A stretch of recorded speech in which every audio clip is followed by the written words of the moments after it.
The snow fell in delicate, swirling patterns, blanketing the small town of Silver Pines in a soft white glow. Festive lights twinkled from every lamppost and storefront window, but to Ethan Carter, it all felt empty.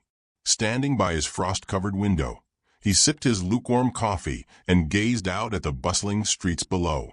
Couples strolled hand in hand. Children tugged sleds behind them, and carolers sang in harmony near the town square. For most, this was the happiest time of year. For Ethan, it was just another painful reminder of what he had lost. A framed photograph on the fireplace mantel caught his eye. It was of him and his ex-fiancée, Emma, taken 2 Christmases ago. She had left him just days before what would have been their wedding, and the thought still weighed heavily on him. His family, scattered across the country, had their own lives to tend to. His friends, now married with kids, rarely had time to spare. Ethan sighed. Another Christmas alone, he thought bitterly. The sound of his phone buzzing on the counter broke the silence. He hesitated before picking it up, knowing it was likely yet another Merry Christmas text from someone who didn't mean it. But the notification wasn't from someone he knew.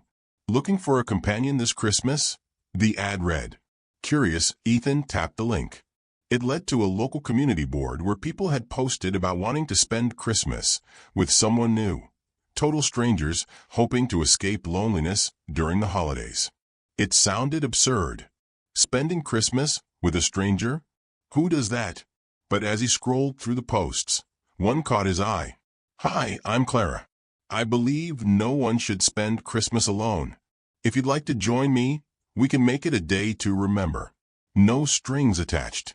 Just good company and holiday cheer. There was something earnest about her words. No excessive emojis or over-the-top promises. Just a simple offer of companionship. Ethan hesitated for a moment before replying. Hi, Clara. I'm Ethan. Spending Christmas alone sounds pretty terrible, so I'm in. 2 days later, Christmas Eve arrived, and Ethan found himself waiting at the small cafe where they'd agreed to meet. He adjusted his scarf nervously and scanned the room. Every table was filled with people laughing and chatting, and he wondered again if this was a terrible idea. Then he saw her. Clara was nothing like he'd imagined. She had a warmth about her, like the glow of a candle in a dark room. Her auburn hair fell in soft waves, and her bright, hazel eyes seemed to carry a story she wasn't ready to tell. She smiled as she approached, carrying a small gift bag. Ethan, she asked. He stood, awkwardly offering his hand, which she shook with a light laugh. You looked like you were ready to bolt, she said. I almost did, he admitted with a chuckle. This whole thing feels unusual. Well, Christmas is about miracles, right? She replied with a wink. Let's make some magic happen. As they walked through the town square, Clara's excitement was infectious. She insisted they take part in every activity, from decorating gingerbread houses to joining a group of carolers. Ethan found himself laughing for the first time in weeks. Why do you do this? He asked as they sat on a bench overlooking the frozen lake, sipping hot cocoa. Do what? Spend Christmas with strangers. Clara hesitated, her smile faltering for a split second before she recovered. Because everyone deserves a little joy, especially at Christmas, she said. Ethan wanted to press further, but decided against it. For now, he was content to let her kindness fill the void in his heart. By the end of the evening, they found themselves at Clara's small but cozy cabin on the outskirts of town. The fireplace crackled softly as they settled in. Clara handed Ethan the small gift bag she'd brought earlier. I know it's not much, she said, her voice softer now. Inside was a simple ornament shaped like a snowflake, engraved with the words, "Hope is where the heart heals." Thank you, Ethan said, touched by the sentiment. As the night grew darker, Ethan realized something he hadn't expected. He wasn't thinking about Emma or his loneliness or the weight of the past.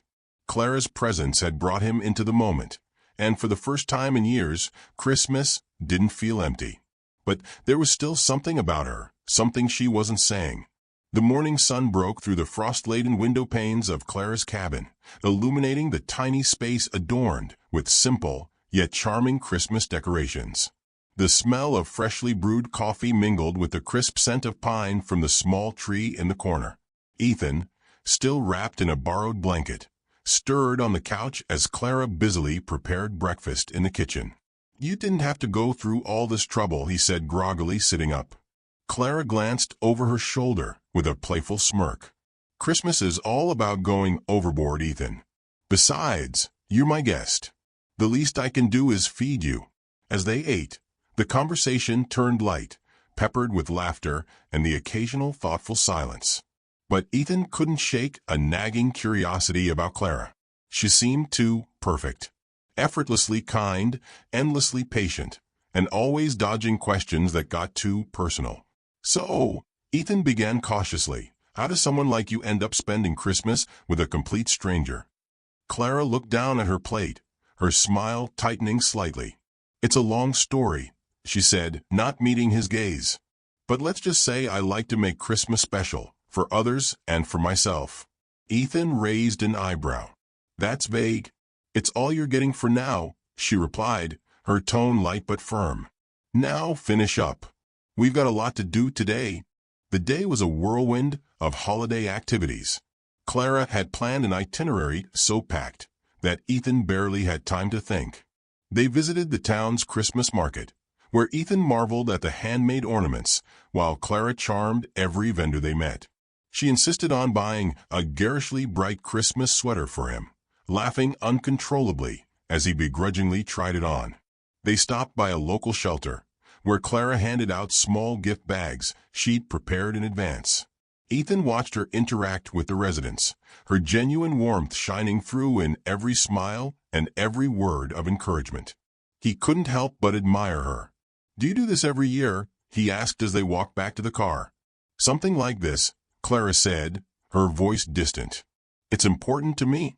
There it was again, that fleeting sadness she quickly masked. Ethan wanted to ask more, but decided to let it go. The tension between them began to simmer when they returned to the cabin that evening. Clara suggested decorating the tree, and Ethan eagerly joined in. At first it was fun, stringing popcorn garlands, hanging ornaments, and debating the correct placement of the star. But the mood shifted when Ethan accidentally knocked over a small wooden figurine from the mantel. "Oh no!" Clara exclaimed, rushing to pick it up. The figurine, a carved angel, had a small chip on one wing. "I'm so sorry," Ethan said, feeling terrible. "I'll replace it." Clara shook her head, her expression unreadable. "You can't. It's irreplaceable."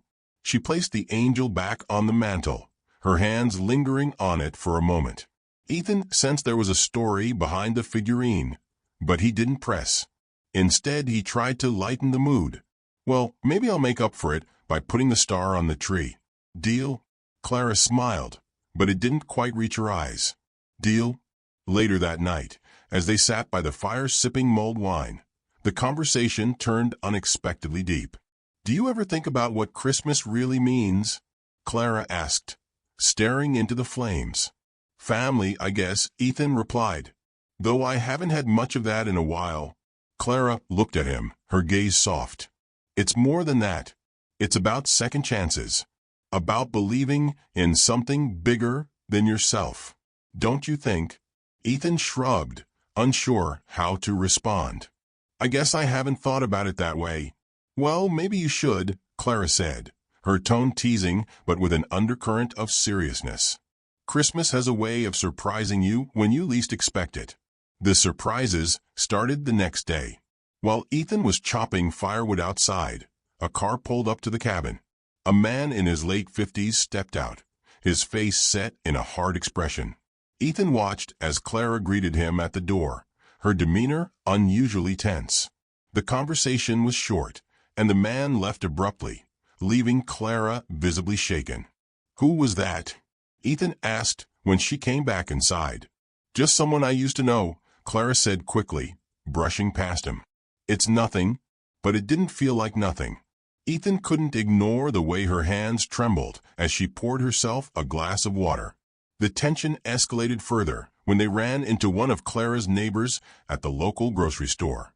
"Well, if it isn't the Christmas angel," the elderly woman exclaimed, pulling Clara into a tight hug. "And who's this? Your boyfriend?" Ethan opened his mouth to correct her, but Clara cut him off with a nervous laugh. No, just a friend."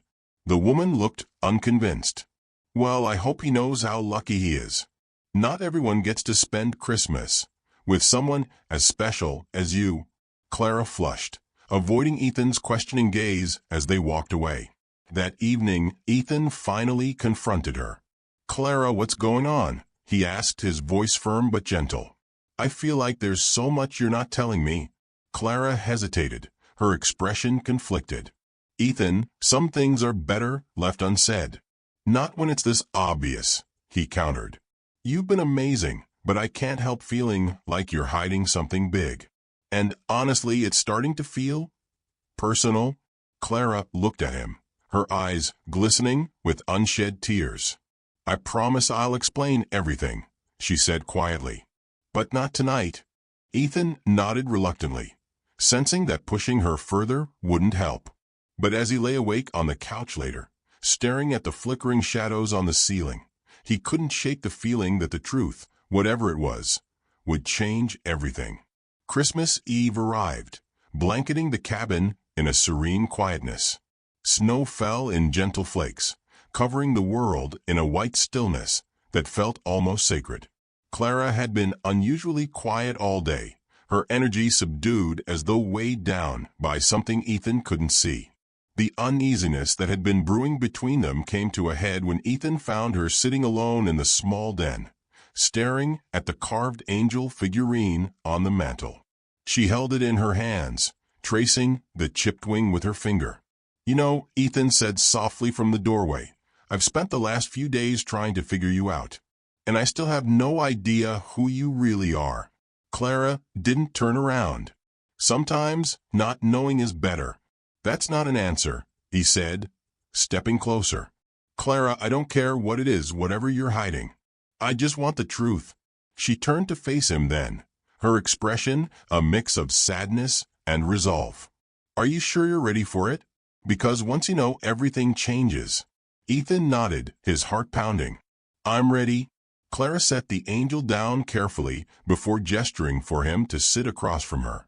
The flickering firelight cast shadows on her face, making her look almost otherworldly. She took a deep breath, as though preparing to dive into icy water. "I didn't come to that diner by accident," she began.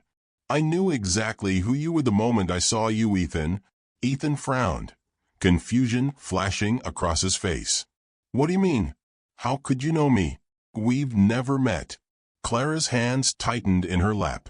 "Not directly, no. But I know your father. Or, I guess I should say, I knew him." Ethan froze.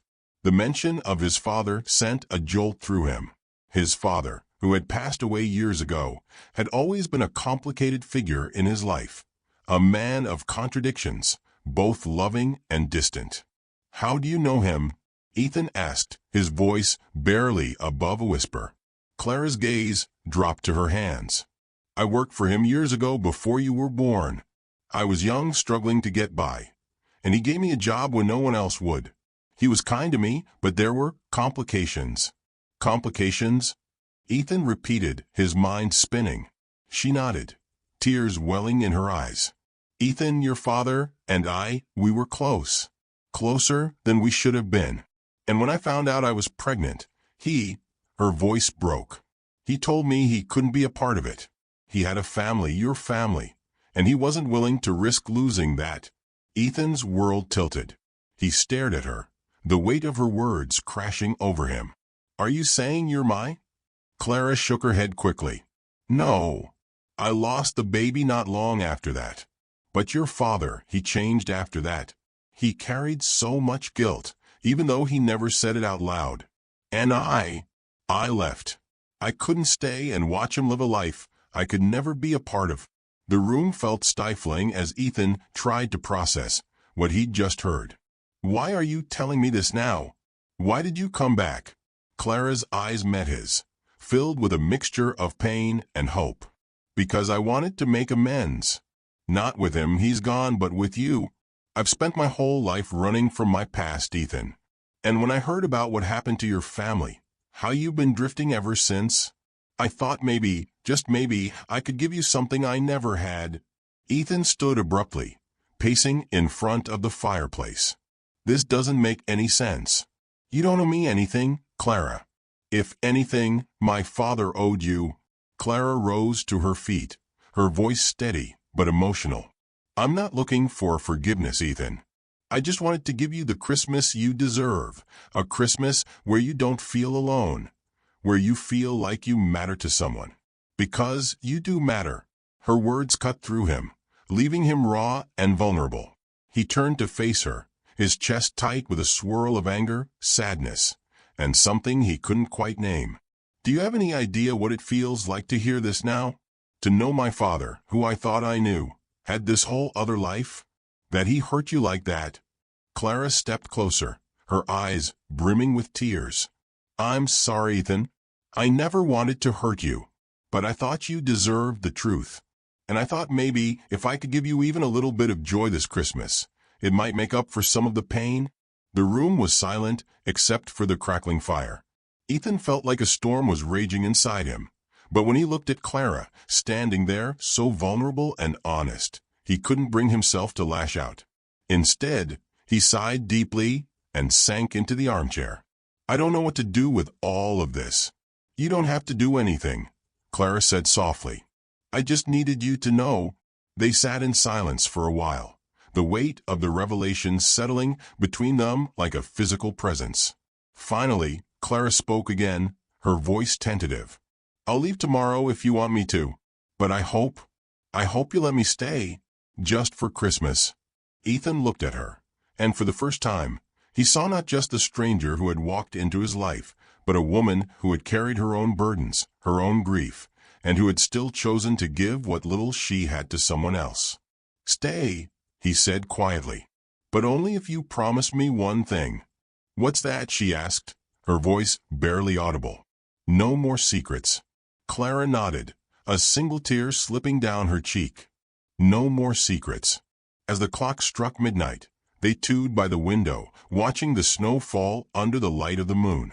For the first time in years, Ethan felt something stir within him, something warm and hopeful, like the promise of a new beginning. He didn't know what tomorrow would bring, but for now, he was grateful for the unexpected gift of truth, even if it had come wrapped in pain.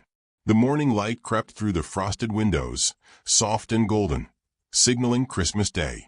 Ethan sat on the edge of the couch, his elbows resting on his knees, staring at the remnants of the fire in the hearth. His thoughts churned, replaying Clara's revelation over and over, each word peeling back another layer of the life he thought he understood. Clara emerged from the small kitchen, holding 2 steaming mugs of coffee. Her movements were slow, deliberate, as though she feared the silence between them might shatter. She placed one mug on the coffee table and took a seat in the armchair across from him, her hands cupped around her own drink. I wasn't sure if you'd still want to talk to me today, she said quietly, breaking the stillness. Ethan glanced up at her, his face unreadable. I didn't sleep much. I kept trying to piece it all together. My father, the choices he made. It's a lot. Clara nodded, her gaze downcast. I understand if you're angry. You have every right to be. Ethan shook his head slowly. I don't think it's anger. At least, not entirely. It's more confusion. Disappointment, maybe. I always thought my dad was this pillar of integrity. But now I realize he was just a man, flawed and complicated, like the rest of us. Clara hesitated before responding. He loved you, Ethan. He talked about you all the time back then. He wanted to be the best father he could be, even if he didn't always know how. I think. He made his mistakes, but he never stopped caring about you. The air between them was heavy, but the bitterness Ethan had expected to feel never fully took root.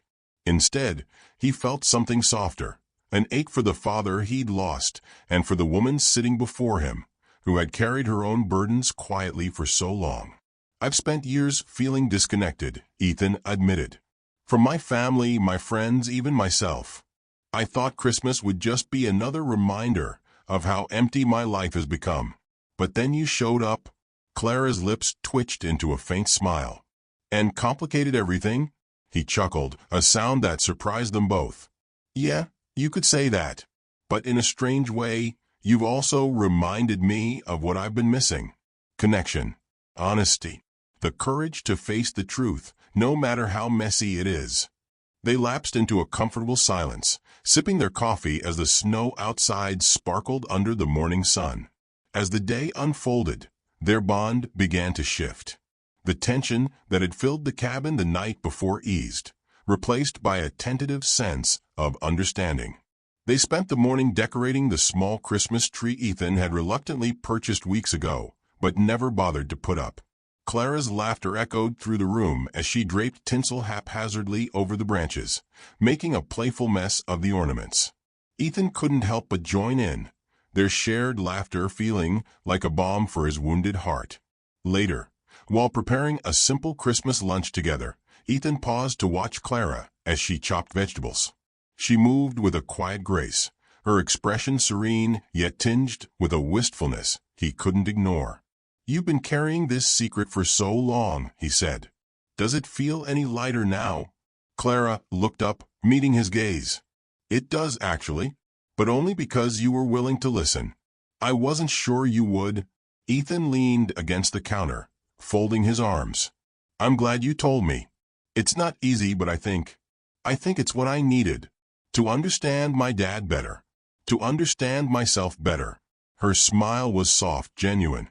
"Sometimes the hardest truths are the ones that set us free." That afternoon, they ventured out into the snowy woods behind the cabin.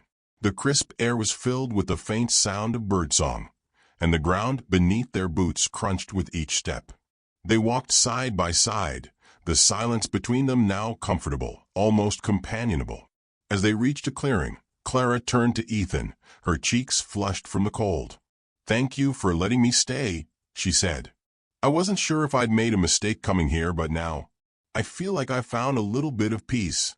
Ethan looked at her, his expression thoughtful. "I think you've given me something I didn't realize I needed. A chance to let go of some of the resentment I've been holding onto. And maybe even a chance to start over." Clara's eyes shone with unshed tears. "That's all I could have hoped for." As the sun dipped below the horizon, painting the sky in hues of pink and orange, they returned to the cabin. The warmth of the fire welcomed them, and they settled into the living room to exchange small, thoughtful gifts. Ethan handed Clara a beautifully wrapped package, his face alight with nervous anticipation. She unwrapped it carefully, revealing a vintage snow globe with a miniature cabin inside, surrounded by tiny evergreen trees. She shook it gently, watching the snow swirl before glancing up at Ethan. "It reminded me of this place," he said. "Of this Christmas?" Clara smiled, her tears spilling over. "It's perfect. Thank you." She handed him her own gift, a leather-bound journal with his initials embossed on the cover. "For all the new memories you'll create," she said. "Because I have a feeling your story is far from over." Ethan ran his fingers over the journal, his throat tight with emotion. "Thank you, Clara, for everything." As the clock struck midnight, signaling the end of Christmas Day, they stood by the window once more, gazing out at the snow-covered landscape. Ethan felt a sense of calm he hadn't experienced in years, a quiet hope that maybe, just maybe, things could be different. "Clara," he said softly, "what happens now? After today?" She turned to him, her expression thoughtful. "That's up to you. But whatever you decide, just know you're not alone anymore." Ethan nodded, a small smile playing on his lips. For the first time in a long while, he believed her. The day after Christmas dawned clear and bright, the snow outside glistening like a fresh start. Ethan woke to the sound of soft humming coming from the kitchen, the faint scent of coffee wafting through the cabin. For a moment, he lay still, soaking in the uncharacteristic warmth in his chest. The memories of the past 2 days played in his mind. The laughter, the revelations, and the tentative steps toward healing. When he entered the kitchen, Clara was standing by the stove, her hair tied back, a light sweater draped over her shoulders. She turned at the sound of his footsteps, offering him a small, hesitant smile. "Good morning," she said, her voice soft but warm. "I hope I didn't wake you."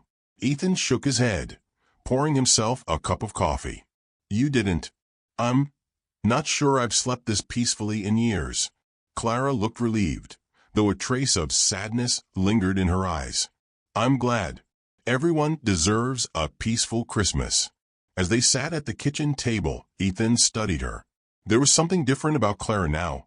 The weight she had carried for so long seemed lighter, and her eyes, though tinged with sadness, held a quiet strength. "I've been thinking," Ethan began, his fingers tracing the rim of his mug, "about what you said yesterday, about my father, and everything he did to protect me, even if it wasn't perfect." Clara nodded, waiting for him to continue. "I spent so much time being angry at him, at the world, at myself. But the truth is, I think I've been using that anger as an excuse to keep people at a distance. It felt safer to shut everyone out than to risk being hurt again." Clara's gaze softened. "And now?" Ethan sighed, his lips curving into a small, rueful smile. "Now I think it's time to let that go, to stop hiding behind my grief and actually start living again. You've helped me see that, Clara." Her eyes shimmered with emotion, but she said nothing, letting the weight of his words settle between them. Later that morning, as they packed up the remnants of their Christmas celebration, Clara hesitated by the door, her suitcase in hand. "You don't have to leave," Ethan said suddenly, his voice tinged with urgency. Clara turned to face him, her expression conflicted. "Ethan, I don't want to overstay my welcome. This time we've spent together has meant more to me than I can say, but I don't want to be a reminder of pain for you." Ethan stepped closer, his gaze steady. "You're not a reminder of pain. You're a reminder of everything good my father tried to teach me, even if he didn't always get it right. And you're the first person in years who's made me feel not alone." Clara's breath hitched, her eyes searching his face. "Are you sure?" "I'm sure," Ethan said firmly. "Stay. Not because you feel like you owe me anything, but because you want to. We've both been carrying so much pain for so long. Maybe it's time we figure out how to let it go. Together." Over the next few days, they settled into an unexpected rhythm. Clara stayed, and together they began the slow work of rebuilding. Ethan, his connection to the world, and Clara, her trust in others. On New Year's Eve, Ethan surprised her with an idea. "I was thinking," he said, holding up his phone, "maybe we could visit my dad's old friend, the one who ran the shelter. I want to know more about what he did, about the people he helped." Clara's face lit up with a mixture of surprise and pride. "I think that's a wonderful idea." And so, as the clock struck midnight, they made a silent promise to honor the past, embrace the present, and step into the future with hope. As winter melted into spring, the cabin became a sanctuary not just for Ethan, but for others in the small community. Inspired by his father's legacy and Clara's unwavering belief in the power of kindness, Ethan began hosting small gatherings and events, bringing people together in ways he never thought possible. Clara became a part of his world, not as a stranger or a secret, but as a friend, a confidant, and perhaps, in time, something more. Together, they learned that healing wasn't a destination but a journey, one they were now walking side by side. Months later, as the first snow of the season began to fall, Ethan stood by the window of the cabin, watching the world outside transform into a winter wonderland. Clara joined him, a cup of tea in her hands. "It's beautiful," she murmured. Ethan nodded, his heart full in a way it hadn't been in years. "It is, but it's not just the snow." Clara turned to him, her brow furrowed in question. "It's everything," Ethan said, his voice soft. "This place, this life, you." Clara's smile was radiant, her eyes shining with tears. And in that moment, as the snow continued to fall, They both knew they had found something rare and precious, a connection forged in the quiet magic of Christmas, strong enough to carry them through whatever came next.